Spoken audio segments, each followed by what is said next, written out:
Hello. कौन कौन बोल रहा है? हेलो। कौन बोल रहा है? व्हाट्सएप।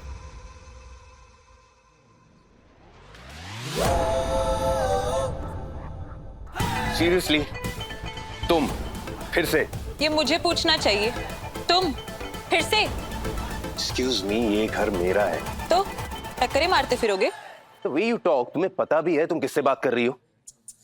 कि तुम अमीर लोगों के पास इतने पैसे होते हैं, थोड़े बादाम शदाम खाओ, याददाश्त तेज होगी। कम से कम लोगों से पूछते तो नहीं फिरोगे कि पाजी आपको पता है मैं कौन हूँ? भाई साहब तुझे जानते हो मैनू? और तुम कोई भी हो, who cares? और भले ये घर तुम्हारा ही क्यों ना हो, तुम ऐसे आंखें बंद करके तो नहीं ना चल सकते। ऐसे कैसे बात कर रही हो तुम मुझसे?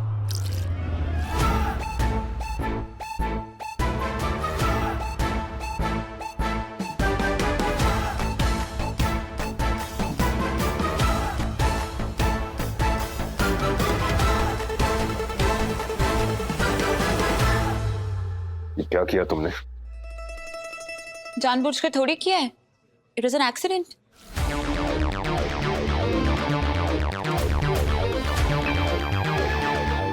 तुम मेरा मजाक उड़ा रही हो? ले, पतंग तक तो मुझे उड़ाना नहीं आता, मजाक क्या उड़ाऊंगी? Look you.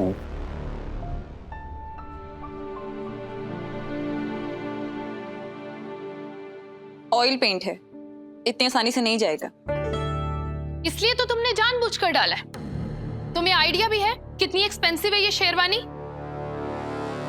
हाय रब्बा, मैं शायद गलत एड्रेस पे आ गई। मुझे तो ब्राड मेंशन जाना था। व्हाट नॉनसेंस, ये ब्राड मेंशन ही है। अच्छा, ये ब्राड मेंशन है, ये शोरूम नहीं है। मुझे तो लगा मैं किसी शोरूम में आ गई हूँ। यहाँ हर चीज पर तो प्राइस टैग लगा हुआ है। हर कोई यही बताने में लगा हुआ है कि कौन सी चीज कितनी एक्सपेंसिव है। ये क्या बकवास कर रही हो तुम? बकवास नहीं कर रही हूँ, सच बोल रही हूँ। यहाँ हर किसी को प्राइस टैग की ही पड़ी है। ये इतने का है, वो उतने का है। और अगर मुझे जानबूझकर ऐसा करना ही होता ना, तो मैं कपड़ों पर नहीं गिराती, किसी और जगह यूज करती, किसी पहली चीज को बेटर करने के लिए। ऊपर तुम्हारी थोड़ी सी तारीफ क्या हो गई? हवा में उड़ने लग गई हो। हवा में? नहीं तो, मैं तो जमीन पर ही हूँ। अपनी अमीरी और अकड़ का चश्मा हटा के देखो, एकदम क्लियर नजर आएगा। आखिर तुम्हें घमंड किस बात का है? इसे घमंड नहीं पाजी, इसे इंफीरियॉरिटी कॉम्प्लेक्स कहते हैं। जब इन जैसे बंदों के सामने हम जैसे रिच क्लासी लोग आते हैं तो ये बहुत ही अलग ही टॉर दिखाते हैं। अब हमारे लेवल के तो बन नहीं सकते, है ना? लेकिन हाँ, एक्टिंग पूरी करनी है, जैसे अभी ये लड़की कर रही है। बहुत बड़ी आर्टिस्ट होने की एक्टिंग, बाहरों नेक अंदरों फेक। बहुत अच्छे से जानती हूँ मैं तुम जैसी लड़कियों को। वो जो होते हैं ना रियलिटी शोज के कंटेस्टेंट, मेरी माँ तो बर्तन मांजती है, मेरे पापा तो रिक्शा चलाते हैं, हमें सिलेक्ट कर लो, सिंपैथी गेन करना, है ना? और आजकल तो वैसे भी ट्रेंडिंग है, गरीबी बखाओ एंड फ्री में सिंपैथी ले जाओ। ना तो मेरी माँ बर्तन मांजती है, ना ही मेरे पापा रिक्शा चलाते हैं। तो मेरी कहानी तो तुम्हें झूठ लग रही होगी ना?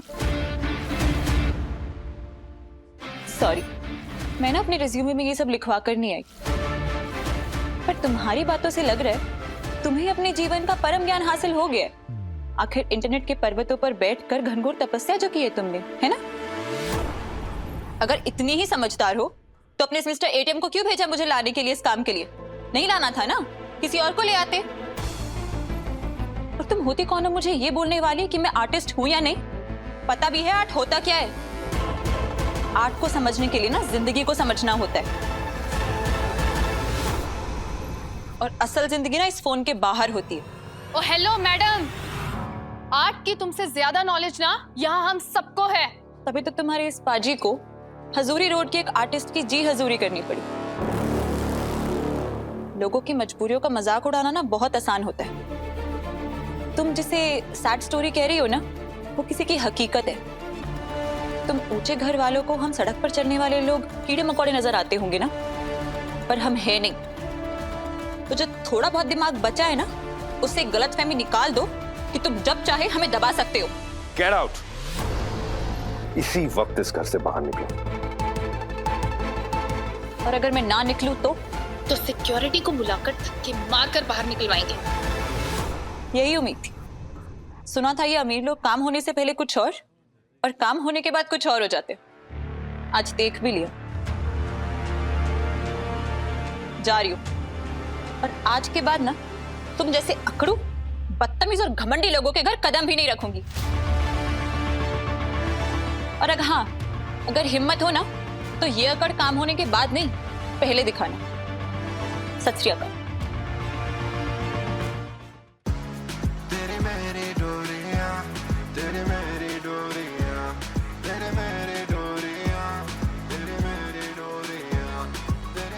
तेरी मेरी डोरियां आज शाम 7 बजे स्टार प्लस और डिज्नी प्लस हॉटस्टार पर।